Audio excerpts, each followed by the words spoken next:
नमस्कार मैत्रिणींनो, मी प्रतीक्षा, तुमचं प्रतीक्षा पाटील या माझ्या यूट्यूब चॅनलवर खूप मनापासून स्वागत करते। आजचा दिवस तुम्हाला खूप छान आनंदाचा, तुमच्या मनासारखा आणि पॉझिटिव्ह जावोत।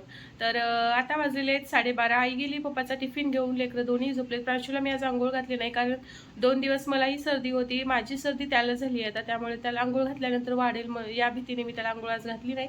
इशू मात्र आंघोळ करून झोपली ती, प्रांशू पण बिना आंघोळीचं झोपलाय तो पण। तर चला आता आजचा दिवस कसा जातो ते पाहूया।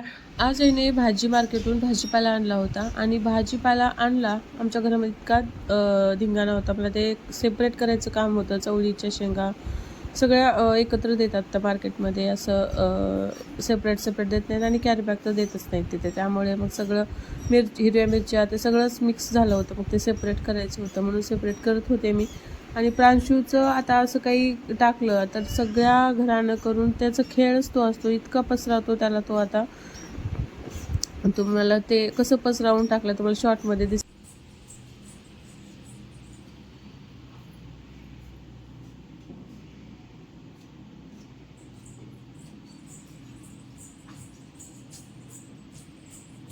तर हे नारळ जे आहे डायरेक्ट झाडावरून तोडून आणलेलं नारळ आहे आणि याचं मी आता हे जो वरचा भाग आहे तो काढून घेणार आहे, याचं पाणी काढून घेणार आहे आणि हे मधलं जे खोबर जे असतं त्या खोबऱ्याच्या वड्या बनवणार आहे। त्याचं अगोदर मी हे काढून घेते।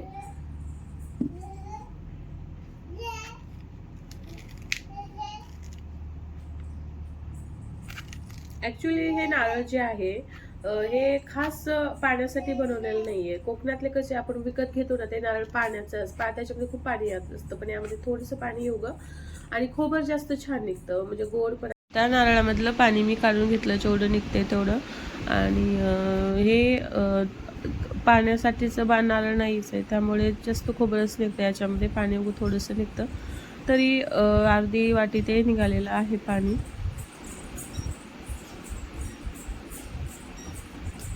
तर एका नारळामध्ये एवढं पाणी निघालेलं आहे। मी नारळ हे एवढंच काढून घेतलं होतं।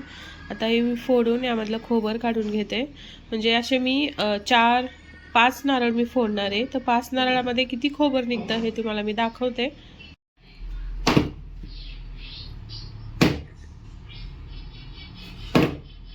तर अशा पद्धतीने नारळ फुटलेला आहे, तुम्ही बघू शकताय, खोबर दिसत आहे। तर मी आता हे खोबर सगळं काढून घेते। अशी मी 4 नारळाचे खोबर काढून घेणार आहे। नारळामध्ये एवढं खोबर निघालेलं आहे आणि हे मी लावलेलं नारळाचं झाड आहे। होप ह्याला बी असेच नारळ लागतील, मला नारळ पाणी प्यायला भेटेल, पण आमच्या सासूबाई काही घरी लावू देत नाहीत, काय करणार। आणि इतके नारळ आज उरलेले आहेत आणि आमची नवरीबाई नवली, आमची नवली नवली नवली बत्ताशे आहेत, पप्पाच्या दुकानामध्ये विकायला आणलेले, ते उरलेले आहे। तर आता मी साखरऐवजी याचा उपयोग करणार आहे, याचा उपयोग करून बनवणार आहे। तर आता हे खोबरं मी मिक्सरमधून काढून घेते बारीक करून, आणि अशा पद्धतीने बारीक, कसं बारीक नाही झालेलं, आपण खिसून घेतलेलं बरं होतं। तर हे असं झालेलं आहे। नंतर मी कढई ठेवून कढईमध्ये बत्ताशे टाकून घेतले सगळे, त्यामध्ये 1 ग्लास पाणी टाकले, कारण ते भिजण्यापुरतं। मला वाटते माझी इथे चूक झाली, जास्त पाणी झालं असं वाटलंय। पुढे बघा रेसिपी तुम्हाला म्हणजे कशी होते ते मलाच, काय नाव द्यावं रेसिपीला मलाच कळलं। नंतर अशा पद्धतीने मी ते पाक व्यवस्थित तयार झाल्यानंतर खोबरं टाकून घेतले त्यामध्ये, आणि व्यवस्थित पाणी जास्त झाल्यामुळेच ते माझं तसं झालं असेल, म्हणजे आटूनच आलं नाही आणि वड्या पाडता आल्या नाही त्याच्या, पण खायला खूप टेस्ट लागत होतं। तर खाली मी ताटाला अगोदर तूप लावून घेतले होते, पण काय ते आपोआपच निघत होतं, तूप लावायची गरजच नव्हती। अशा पद्धतीने सगळं पसरावून घेतलं। मला वाटलं थंड झाल्यावर तरी, सेट झाल्यावर तरी वड्या पडतील त्याच्या, पण नाही, काय माहिती कसे पाणी चुकलं असं वाटतं मला, आणि असं झालं होतं बघा सगळ्यात शेवटी। का झाली आता ही त्याच्या वड्या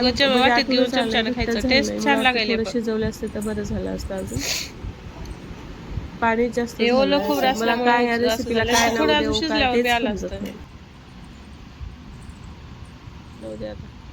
रेसिपी केली आणि प्रांशूला झोपवायचं होतं, म्हणजे तो किरकिर करत होता त्यामुळे, पण त्याला सर्दीने तू कुठे झोप लागत होती, झोपतच नव्हता, किती हलवत होते झोळी। नंतर मी 8 वाजता गेले होते मेडिकलमध्ये, त्याला औषध आणावं सर्दीचं भैयानं पाठवलं होतं त्यामुळे।